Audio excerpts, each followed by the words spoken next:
İyi bayramlar. Bugüne özel kavurma yapıyoruz. İlk malzemelerimiz soğanımız var. Kuyruk yağımız, bir de doğrayacağımız etlerimiz var.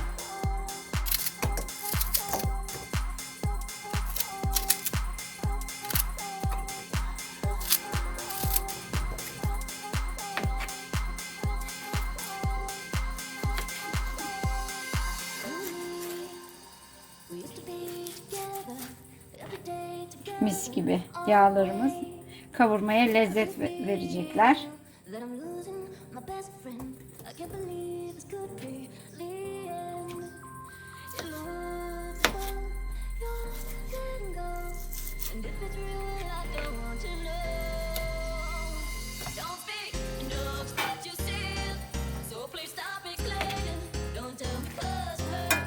Tenceremizi ocağa alıyoruz.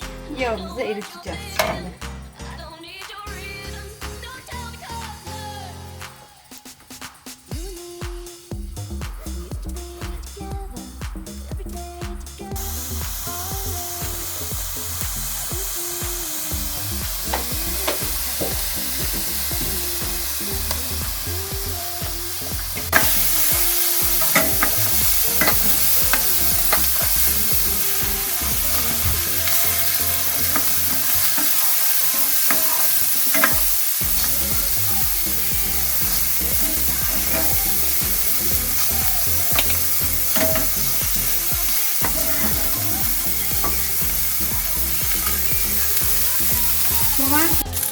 Soğan koymamızın nedeni iç yağımızın kokusu olmasın diye.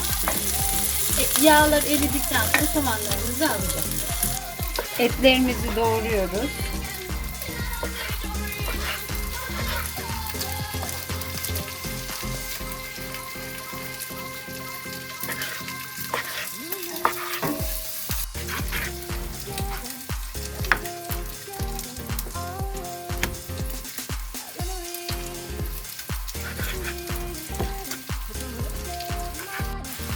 Yağlarımız erimeye devam ediyor.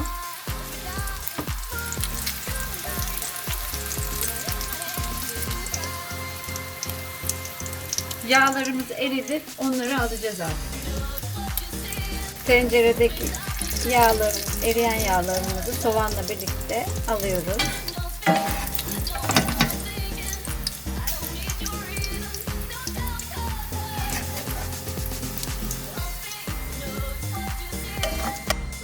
Eriyen yağımızı tenceremize etlerimizi ilave ediyoruz.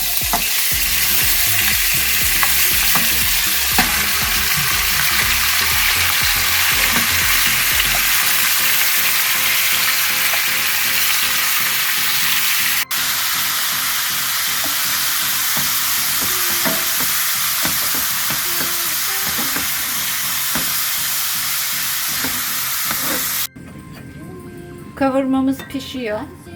Hiç su koymadık. Kendi suyunu saldı. En son tuz atacağız.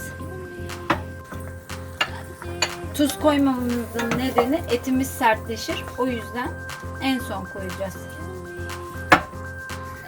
Kavurmamız pişiyor. Suyunu çekene kadar pişireceğiz. Sonra altını kapatacağız. Kavurmamız hazır olmuş olacak.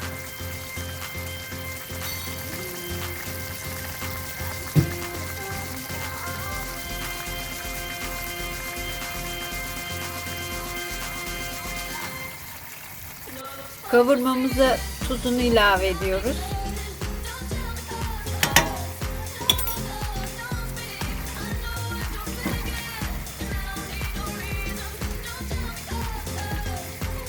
Pişirmeye devam ediyoruz.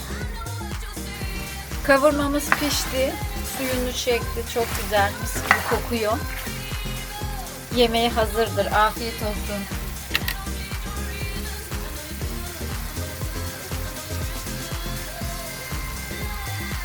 Kavurmamızı, pilavımızı servis yapıyoruz şimdi.